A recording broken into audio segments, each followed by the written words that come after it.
So dito guys may nag-message sa akin na supporter. 46 stars na daw siya at hindi pa siya makapag-meet at glory kaya sinamahan ko na siya gamit etong Smurf account ko. Tapos sakto nakita ko din yung isang supporter ko na may 46 stars at hindi pa nakakapag-meet at glory. Kaya dito in-invite ko na din siya at nag-trio na kami. First game nag-autolock Karina agad ako. Kaso nga lang nagbida-bida yung random nakakampi namin kaya nag-XP lane Karina na lang ako at eto yung mga nangyari.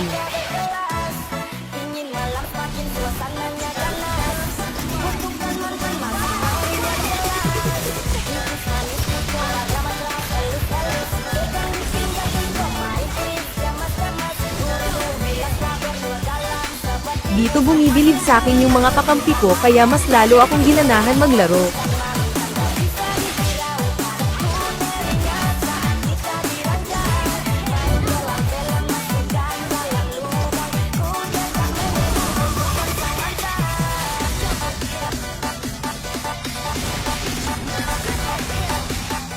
Natawa na lang ako dito guys kasi hindi daw makafocus yung supporter ko.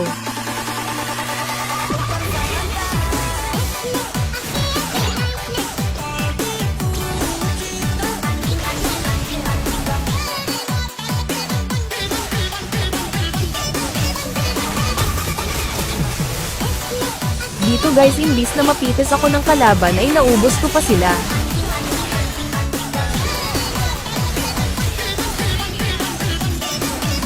At ayun panalo kami. Second game gusto yata mag-core ng kakampi ko. Sinabihan ko na mag-XP lane na lang siya at nag-pick na ako ng Lancelot. At buti na lang pumayag siya. Pasensya na guys kung medyo mabagal yung kamay ko sa game na to sadyang hindi ako comfortable sa skin neto ni Lancelot.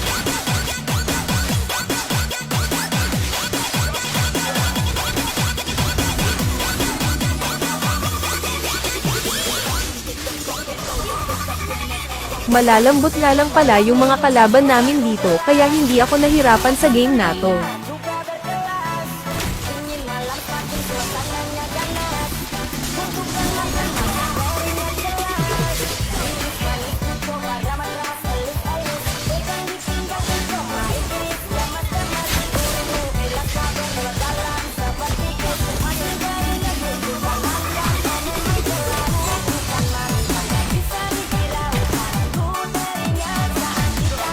Dito naubos namin yung kalaban at panalo na naman kami.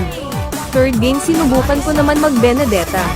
At saktong palong-palo yung mga nakalaban ko sa game na to.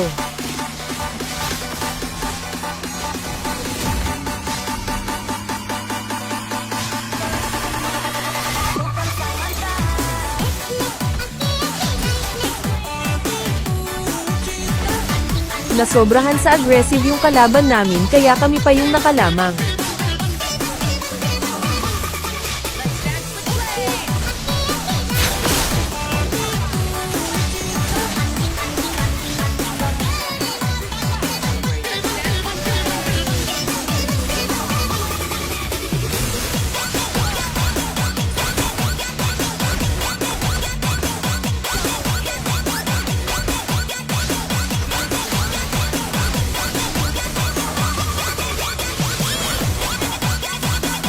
Maniac na sana guys nakatakas lang yung Carmilla.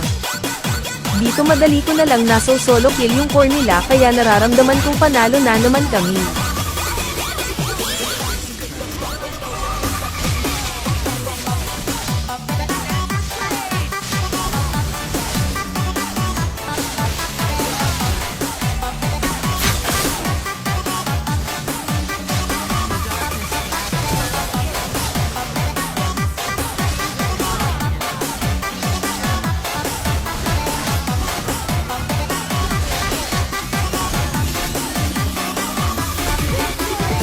Last game nag-Johnson at Bane combo yung kalaban. Tapos nagnana pa yung S4 nila. Naisip ko na mahihirapan ako mag-Karina sa pick ng kalaban kaya nag-Benedetta na lang ulit ako. Isang game na lang eto guys at sana panalo ulit kami.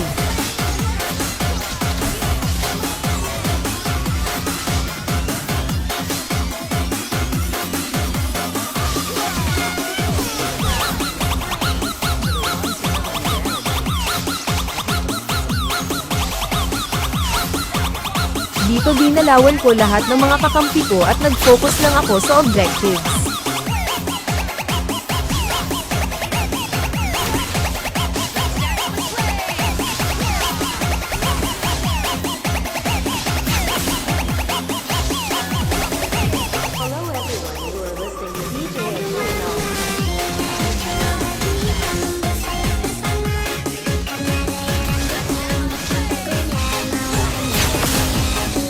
Sa part na to guys, naaga ko yung Lord at naubos pa yung kalaban kaya nanalo na kami. At ayun guys, nakakatuwa kasi napa-mythical glory ko silang dalawa nang walang kahirap-hirap. Grabe yung pasasalamat ng isang supporter ko kasi ngayon pa lang siya nakaabot sa glory.